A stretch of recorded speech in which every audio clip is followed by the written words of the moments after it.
नमस्कार। प्रस्तुत है आज का चिंतन। जनजीवन को सहज और सरल बनाने के लिए सुविधाओं को बढ़ाना तथा पीड़ित जनों की सेवा शुश्रूषा करना सेवा धर्म के अंतर्गत ही आते हैं। इसके लिए प्रयास किए जाएं, फिर भी कई स्थितियां ऐसी आती हैं कि इनके लाभ स्थायी नहीं रह पाते। जैसे भूखे व्यक्ति को एक बार भोजन करा दिया जाए, उस समय तो उसका पेट भर जाएगा, लेकिन दोबारा जब फिर भूख लगेगी तो पहले की गई सेवा व्यर्थ हो जाएगी। इसी समस्या को गहराई से देखा जाए और उसके कारणों को दूर किया जाए तो अधिक श्रेष्ठ है। देखा जा सकता है कि वह व्यक्ति बेकार तो नहीं, निकम्मा या कमजोर होने के कारण भिक्षाजीवी तो नहीं बन गया। इन अन्य समस्याओं के संदर्भ में भी सूक्ष्म दृष्टि से विचार कर उनके कारणों का पता लगाना और उन्हें दूर करना उत्कृष्ट स्तर की सेवा है। मनुष्य की और समाज की स्थिति इन दिनों समस्याग्रस्त और संकटग्रस्त है। इन विभिन्न समस्याओं के कारण ही समाज की प्रगति यात्रा अवरुद्ध रहती है। लोक सेवियों का महत्व और वर्चस्व समाज में इसीलिए रहता है कि वे समाज को आगे बढ़ाने में अपना योगदान देते हैं और उसके लिए उत्कर्ष में आने वाली बाधाओं को हटाते हैं। आज समाज के उत्कर्ष और मानवीय संस्कृति के विकास में सबसे बड़ी बाधा समाज में व्याप्त समस्याएं ही हैं। अतः लोक सेवियों को प्रमुख रूप से उस ओर ध्यान देना चाहिए। व्याप्त समस्याओं के समाधानों और मानवीय सभ्यता संस्कृति के पतन को उत्थान की दिशा में अग्रसर करने के लिए उनके स्वरूप और कारणों को भी समझ लेना चाहिए।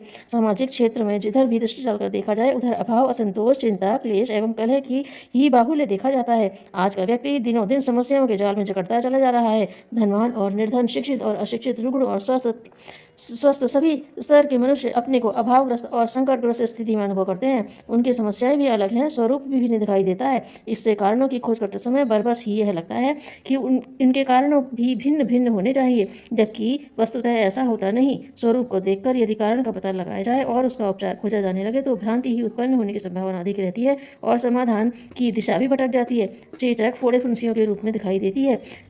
आजकल तो प्रत्येक व्यक्ति उसे समझने लगा है। यदि उसके कारण पर ध्यान नहीं दिया गया हो तो यह उपचार सही लगेगा कि एक एक फुंसी फोड़े की मरहम पट्टी की जाए और चेचक को ठीक किया जाए।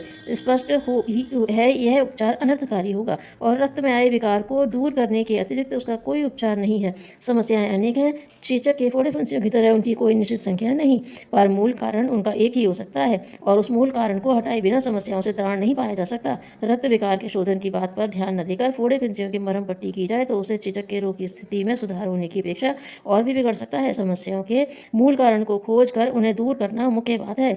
समस्याओं के ऊपरी स्वरूप को तोड़ने के लिए माथापच्ची करने से कोई लाभ नहीं है। किसी स्थान पर पानी इकट्ठा हो जाने पर, बहाव रुक जाने पर के कारण मच्छर पैदा होते हैं। लगता तो यह है कि मच्छरों को मार देने से काम चल जाएगा, परंतु एक एक मच्छर को पकड़ना न तो संभव है, न उससे मच्छरों को रोका जा सकता है। मच्छरों से निपटने का एक ही तरीका है कि उनका स्रोत बंद कर दिया जाए, जिसके कारण वह पैदा होते और बढ़ते हैं। हमारे व्यक्तिगत और सामाजिक जीवन में आने वाली असंख्य समस्याओं का अलग अलग समाधान न संभव है और न व्यवहारिक। उसके लिए तो समस्याओं की जड़ को ही टटोलना पड़ेगा और उसे खत्म करना पड़ेगा।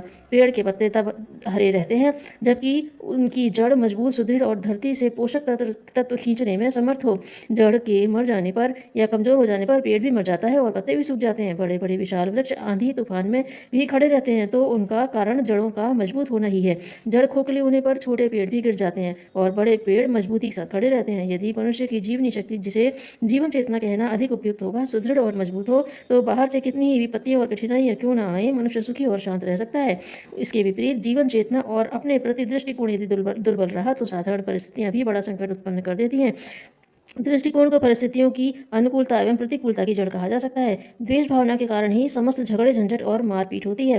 परिस्थितियों के कारण होती है ऐसा नहीं है। परिवार में यदि किसी बच्चे को खिलाते समय अपने ही स्वजन के हाथों से वह गिर पड़े और मर जाए तो लोग यह सोचकर क्षमा कर देते हैं कि भूल हो गई, लेकिन हृदय में यदि द्वेष भावना होती है तो दूसरों को हंसते देखकर भी मेरी खिल्ली उड़ाई जा रही है यह सोचकर झगड़ने की इच्छा होती है। समस्याओं का कारण परिस्थितियां अथवा बाहरी वातावरण नहीं है, उनका कारण आंतरिक जीवन की विसंगतियां और विकृतियां हैं। आंतरिक जीवन की मान्यताओं और आस्थाओं के अनुरूप ही हम परिस्थितियों को सुखद या दुखद बना लेते हैं।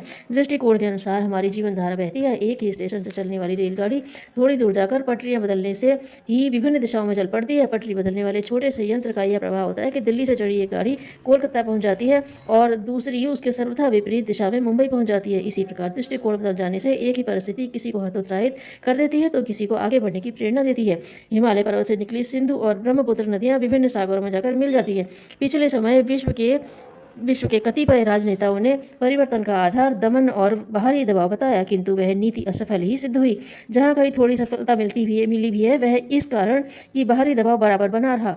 दिखाई देने वाले परिवर्तनों के साथ यह संभावना तो बराबर जुड़ी रही है कि बाहरी दबाव हटते ही लोग फिर से पहले रूप में आ जाएंगे। इसीलिए किसी विचारक ने माओ के इस सिद्धांत का खंडन किया है कि क्रांति बंदूक की नली से निकलती है।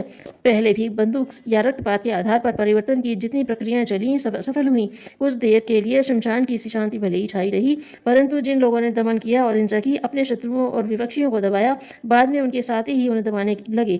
रक्तपात या हिंसा का चाव कुछ ऐसा है कि कोई शिकार न मिलने पर अपने ही साथियों को दबाने फाड़ने लगता है। आंतरिक जीवन में परिवर्तन करने के बाद बदली गई परिस्थितियां अधिक सुखद, अधिक शीतल और अधिक स्थायी होती हैं। समस्याओं का मूल समाधान आंतरिक परिवर्तन द्वारा ही संभव है। बाहरी दबाव से उन्हें हल करने की चेष्टा की गई तो अनुकूल परिस्थितियां पाकर वे फिर खड़ी हो जाएंगी। वर्षा के दिनों में चारों ओर हरियाली दिखाई देती है। गर्मी में वह घास सूखकर बदल जाती है और लगता है कि घास खत्म हो गई, किंतु फिर जब वर्षा होती है तो दूब फिर हरी हो जाती है। चोरों, उठाईगिरों और ठगों को जेल में बंद कर समझ लिया जाए कि अब इन अपराधों की जड़ कट गई तो यह विचार भ्रांतिपूर्ण होगा। कहने का अर्थ यह नहीं कि अपराधियों को दंड ही न दिया जाए। दंड प्रक्रिया आवश्यक और उपयोगी है, परंतु समस्या का मूल कारण हो सकता है चोरों, ठगों को अपनी बेकारी के कारण आवश्यकता पूर्ति के साधनों का अभाव महसूस हो रहा हो, अन्यथा बुरे काम का बुरा परिणाम होगा। यह जानकर भी लोग अपराध करने में क्यों प्रवृत्त होने लगे। हमारे जीवन में व्याप्त समस्याओं और कठिनाइयों के कारण अलग अलग नहीं है, उनका स्वरूप भिन्न भिन्न भले ही हो, परंतु स्वरूप भिन्न होने से ही कारण अलग नहीं हो जाते। पेट में पहुंचे और पचे अन्न से ही शरीर के अन्य अंगों को पोषण मिलता है अथवा क्षति पहुंचती है और उसी कारण विभिन्न रोग उत्पन्न होते हैं। मानवीय समस्याओं के संबंध में यदि विचार किया जाए तो इसी निष्कर्ष पर पहुंचना होगा कि उनका कारण चिंतन पद्धति का दूषित होना ही है।